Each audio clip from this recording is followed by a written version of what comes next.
I waited for evening service to empty the compound. When holy songs rise, thieves sleep. I locked my door, spread old newspapers on the floor, and chose one wrapper. Old but attractive. The kind of bait a greedy hand cannot resist. I dipped the hem in palm oil. Red like apology refused. Let it soak until it looked like it had survived war.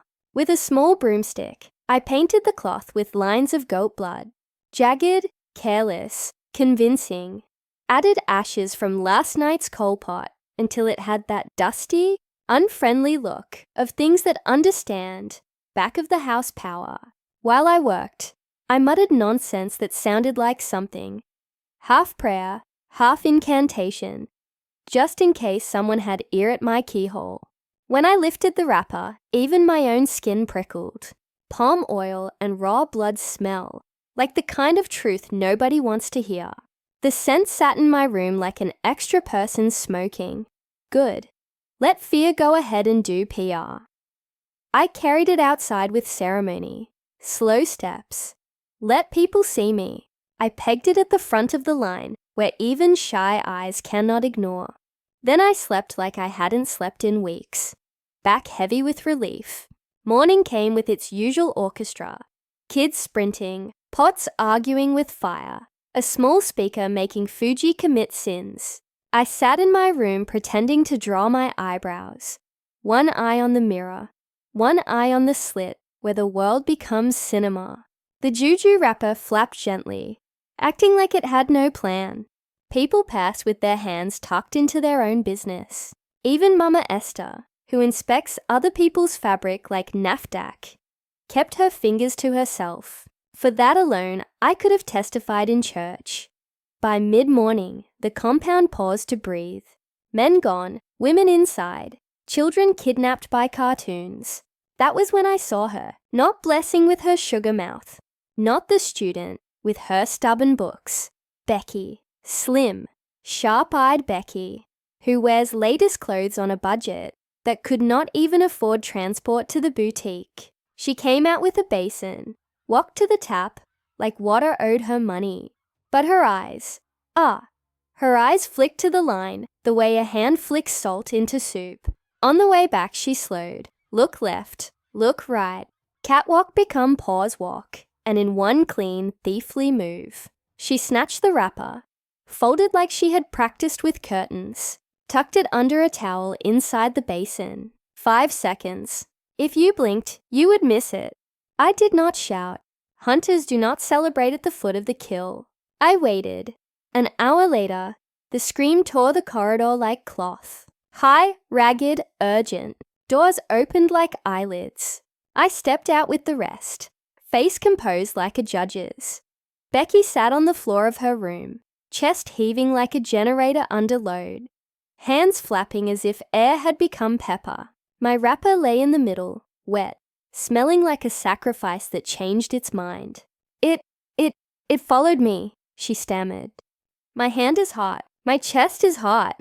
She shook her fingers, though nothing burned. Old women crossed themselves. One began a psalm with punctuation. I say it, Mama Esther shouted. Some people wash clothes with spirits inside. You go and touch. Your life will scatter. Then, like a goat that has smelt salt, she leaned closer. But Becky, this wrapper be like our Taylor sister own. How we take into your room. Silence perched on our shoulders. Becky tried to manufacture words. I stood at the back, biting my lips so I wouldn't laugh and confess by accident. It wasn't juju, but the fear was real. And sometimes fear is what you deserve when you steal what another woman sweated for. By evening, the story had moved beyond our gate, past the suya stand, through the barber shop where men debate with neck veins, into the next street where women pound yam with gossip folded in. Next day, the landlord came, Mr. Ocon, with his stomach like a small hill and his voice like morning assembly. He gathered us in the corridor. I no want juju in my compound. Children day here. Families day here. If Una wants shrine meeting, try it outside. I sat small on my stool, a woman rehearsing grief. Sir, I said, voice smooth like custard. With respect, I be the person way dem day torment. My cloth don day miss for months. I no talk because I love peace. Yesterday, I washed my late grandmother wrapper. Yes, the one she used tie baby for midnight prayer vigil. Before I bring em in, it disappear. Now see em, for Becky room. At the mention of late grandmother and midnight vigil, half the compound inhaled holy fear. Even the landlord shifted like his chair had grown thorns. So the wrapper no be ordinary cloth. Someone whispered. I lowered my eyes with the right amount of drama. My grandmother prayed and fasted on it 7 days. Anybody with wicked heart that touches it, only God knows. A murmur rose like harmattan dust. Becky opened her mouth. And before the sentence found its shoes, Mama Esther clapped her tongue. So you admit you carry am. Laughter burst out, then insults. Then that childish chorus compounds learned too quickly. Becky the rap thief! Becky the rap thief!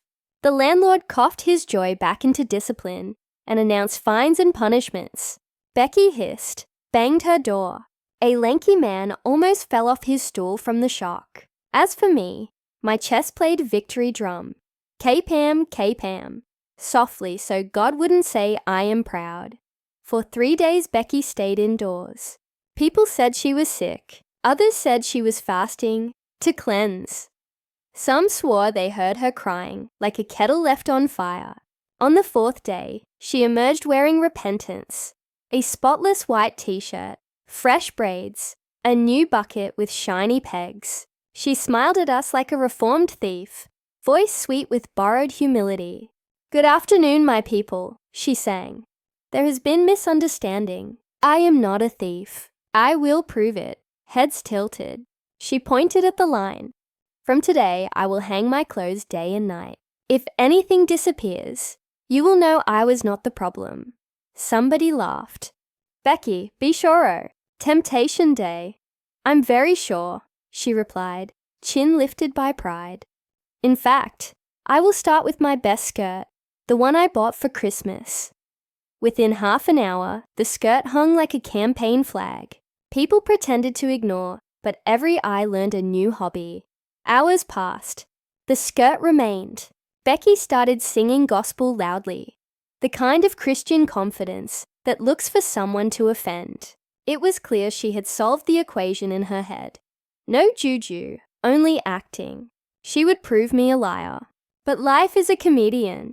Just before 9, wind rose without manners, slapped doors, sent nylon riding, lifted the skirt like a small kite and flung it. The skirt flew and landed directly on my freshly washed white bedsheets, the ones I had spread like hope. Becky, who had been drinking malt and eating suya, ran out with oily fingers, grabbed the skirt and baptized my sheets in pepper and oil.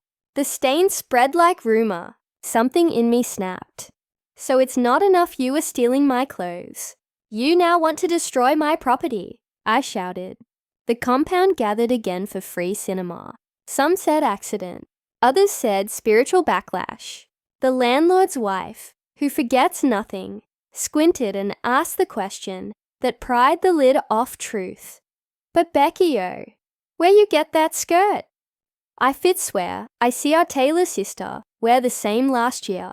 Silence. 1, 2, 3. All eyes fell on me. I folded my arms slowly, savoring the weight of the moment. Exactly, I said. Christmas, 2 years ago. The air burst. Becky's face cycled colors like traffic lights. Green shameless, yellow confusion, red disgrace. By morning, the compound had its conclusion. Her innocence project had failed in full HD. After that, walking in the corridor for Becky became a sport for everyone else. Check your bucket-o, somebody would whisper when she bent at the tap. Hold your wrapper tight, another would sing. Laughter followed her like a drumline. She began to ghost herself, moving at odd hours, cooking at midnight, hanging clothes when even rats should be sleeping. But karma is a landlord who always has your spare key. The landlord's wife announced her younger sister was coming from the village. Mama Peace, a widow in her late 40s, with a voice like a megaphone and eyes that made secrets jump fence. She arrived, looked around like environmental sanitation, and set her jaw. That afternoon, she washed her best George wrapper, blood red, the last gift her husband bought before dying. She hung it purposely and announced, "This cloth passed some people entire wardrobe.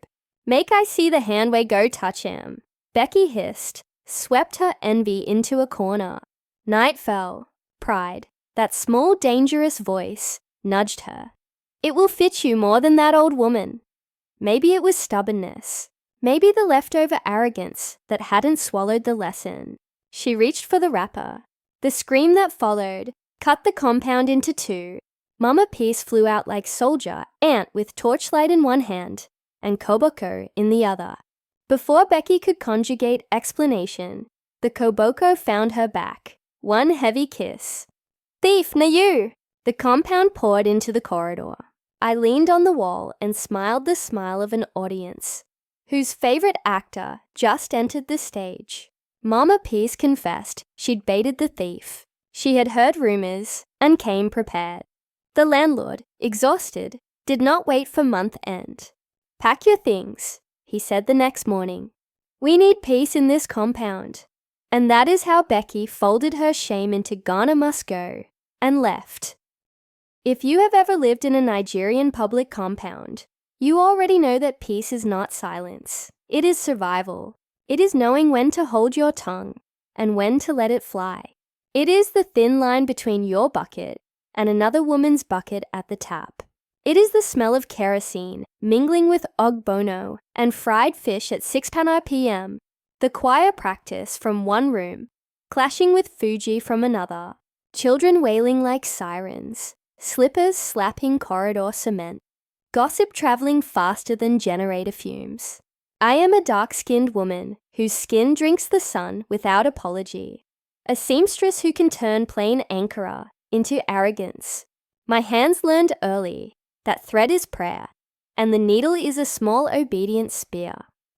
I work from my room in Uyo, in a face-me-I-face-you compound, where the corridor is our parliament, and everyone sits on plastic chairs, like senators of a country nobody can govern. My room is small enough to make my secrets behave. A wooden bed that complains like an old man. My sewing machine that hums like a good friend. A blue drum of water. A shelf where I stack folded fabrics like sacred texts. Jewel tones. Wax prints. Old wrappers that remember dance floors and fights. I guard them the way some people guard love letters. Each cloth has seen my breath. I have learned that in this kind of life, your possessions must learn to shout your name, even when you are not there. Buckets are initial. Spoons are tribal marks. Plates are lineage. But cloth carries a woman's dignity. It is how we step into the day and say good morning without kneeling. The first time it happened, it was Tuesday. The sun had opened its eye and was staring like a nosy neighbor. I had just returned from delivering a gown, a full ankara, with a queenly peplum that made the woman's waist look like promise. I rinsed my hands. I scanned my line. The breeze was playing with sleeves as usual, flicking borders, turning hems into flags. Then my heart did that small, sudden fall. My favorite pink gown wasn't there. Not on the inner peg, not on the outer peg, not fallen under the guava tree, not hiding behind Mama Esther's bucket. Pink, soft like a whispered compliment, fitted like a good memory, gone. I stood very still, the way you do when you are trying not to fear the obvious. Maybe the wind, I told myself. Maybe my eyes. Maybe I am too tired to count correctly. 2 weeks later, a blouse went missing. Not just any blouse. Deep blue with gold embroidery, like the last light of evening on water. I remember fastening it to the line myself. In the middle, where the sun kisses with intention. I remember telling it, "Stay," the way you tell a child in church. It obeyed until I turned my back. Then it obeyed somebody else. I searched like madness had my address. The corridor, the back fence, that corner near the soakaway, where lizards hold meetings, even the mango roots where children hide contraband. Nothing. I asked the caretaker, a woman with cheeks that looked like puff puff, and breath that always smelled like burukutu, insisting it was Fanta. "Ah, this compound get plenty people," she said, bra strapped for dear life under a faded t-shirt. Anything fit happen, no vex. I wanted to pour a basin of soapy water on her mouth to wash the lies out, but I swallowed my temper like hot Gary and water. Swallowing has kept many of us alive. By the third disappearance, it was no longer a misunderstanding between me and wind. It was a war declaration, a full gown I had worn only once to church, a gown that knew how to dance in small circles without flying up, missing. See, the thing about brightness is that it can make enemies of the unprepared. In this compound, some people wear old skirts from 2015 and want you to apologize for not being stuck in 2015 with them. I am not the richest tenant, but my clothes are clean enough to blind your eyes. If you stare at them with jealousy, I wash until the fabric sighs. Enough. I starch until pleats become law. I iron until every seam stands at attention. Maybe that was the problem. Maybe my joy was too public. Suspicion is a slow poison. It stains whatever cup you drink from. Room 6. Blessing sweet like sugar cane. Greeting me 5 times a day. All sister. You're looking fino. With eyes that wander like thieves. One Sunday, her head tee looked like a blouse I once cut. The exact print. Exact misprint. Where you get this? I asked, casual as dust. My auntie sent it from village, she said, hands already removing it as if it burned. Mama Ivy sits outside every day, slicing ugu leaves that never finish. Eyes like CCTV, she knows who knocked at 2 a.m, who sneezed twice in the bathroom, who hid boiled eggs under bed. But when I asked whether she saw someone touch my line, she sighed, sucking her teeth. People's heart dark these days, and looked away. The quiet student in room 3 with "I have exam" written on her forehead. I watched her too. My sleep broke into pieces. I started waking at odd hours to peep through my curtain like an armed mosquito. My ear-learning footsteps on cement, slap slap, shuffle, drag, careful tiptoe, each sound a possible thief. But my thief had sense. Nothing ever disappeared when my eye was open. It was as if the person had a clock tuned to my pulse. I could stop drying clothes outside, but how? My room is a mouth, small, always talking. If I hang inside, I will be wearing the smell of damp cloth like perfume. And in this place, smell is rumor, and rumor is a religion. She they smell like dead rat, someone will say. And by evening, they would have turned it into deliverance. No, I refuse shame in all its disguises. One evening, folding the few survivors of my wardrobe, I muttered, "Whoever you are, your day of harvest is near. I will deal with you. You will collect." Words are small knives. Sometimes they cut air. Sometimes they cut destiny. From that day, I became a hunter in my own house. The first trap was simple. I sat by my window, mending a wrapper that had no hole. One eye on thread, the other eye on the line. The thief smelled my attention and kept away, so I graduated my tactics. I called Ago from room 2. Ago, who loves drama so much, she wakes up early to rehearse it. "Help me watch," I begged. She agreed, sat near the mango and promptly slept, mouth open, flies holding party. Nothing happened, she reported later, rubbing sleep from her face. Only breeze carry your towel small, but I put it back. I almost used my sewing scissors to cut that breeze. The gossip, of course, fattened and stood tall. Tenants began whispering as I passed. Some pitied me out loud. Chai, sorry-o, with eyes that enjoyed the spectacle. The caretaker laughed, teeth brown like old coins. If na me, I go by padlock for my wrapper, she joked. Padlock for cloth. Nigeria will not kill me. The morning 2 gowns vanished at once. I did not cry. Tears are good for eyes, not for strategy. I stood in the middle of the compound, hands on waist, scanning faces the way soldiers scan bushes on the express. Somebody here had my name in her mouth and my cloth in her room. I told myself, the next thing on my line will not be ordinary. If the thief wants to carry what is not hers, let her carry a warning. Let her carry a story she will not finish. The idea came the way mosquitoes come, rude and effective. If the person steals wrappers, let her touch one that smells like shrine, one that looks like trouble, one that will turn a hand to fire without burning anything. I am not a juju woman. God forbid say I pour anybody's blood. But theatre is also a weapon. People fear what they do not understand. If fear can protect me, let fear wear my cloth. I needed palm oil. That one was waiting in the kitchen, patient in a plastic bottle. I needed animal blood. I could not ask for goat on the corridor without announcing my drama. So I went to the slaughter in Itam Market, wore an old skirt and a t-shirt that had seen the inside of many buckets, blended into the crowd of women pricing beef with the seriousness of school fees. Uncle Dan, who sells me meat and gossip, stood near a heap of red memories. Uncle, I whispered, smile smooth like ochre. A beg, small goat blood, cooking. He looked at me as if I said, rocket fuel, then shrugged. Poured into an old water bottle. Use am today before e spoil, he warned. I tied it in my bag, like contraband, and carried my face like innocence. But stories do not end only with exits. For weeks afterward, wind would blow someone's cloth off the line, and people would still shout, Becky, come carry your property. The joke remained even when she didn't.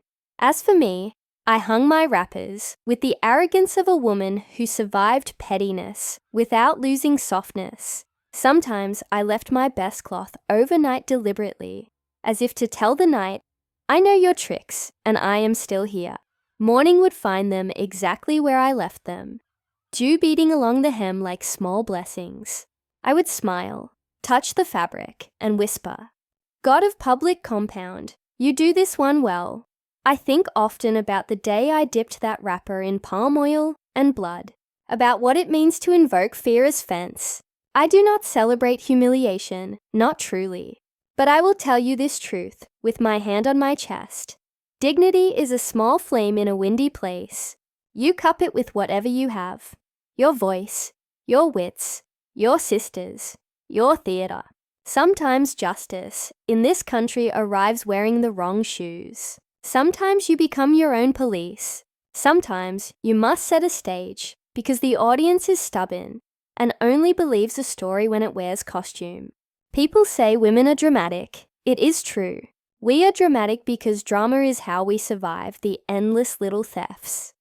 The ones that steal our time at the tap, our sleep through thin walls, our names in other people's mouths, our clothes from the line. I made a choice to fight with mind and performance, not with fists, to expose without breaking bones, to return fear to the hand that sent it.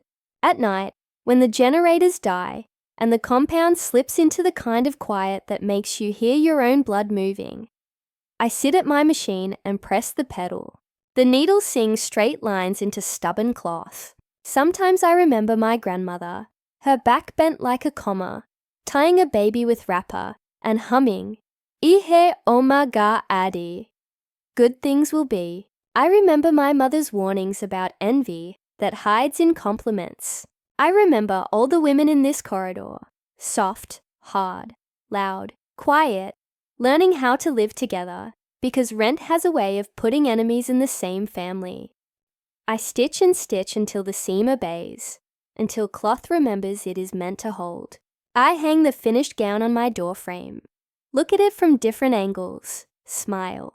Tomorrow I will press it with heat and hand it to a woman who will stand taller because of it. Tomorrow I will fetch water and greet the caretaker who drinks but denies. the one whose jokes almost turned me into a waterfall of soap. Tomorrow I will buy tomatoes from the woman outside, who miscalculates in her favor and calls it God is good, and I will not fight because some fights are not worth fresh air. Tomorrow I will peg my laundry with new pegs, the blue ones that bite, and watch them dance a little in the breeze. Free, safe, mine. I am the dark-skinned seamstress, whose clothes announce her before her name does. I am the woman who caught a thief without touching her. I am the one who turned fear into fabric and made it fit. When I laugh now, it is not mockery. It is relief. When I pray now, it is not panic. It is thanks. And when the evening comes, as it always does, and the corridor fills with the soft fatigue of women wiping pots and scolding children and telling stories that are mostly true, you might hear my machine's last hum note and the small click of my light switching off. You might see me step outside, head tee loose, arms full of clean, fragrant cloth, and you will know this is a woman who will not be stripped quietly. This is a woman whose line holds.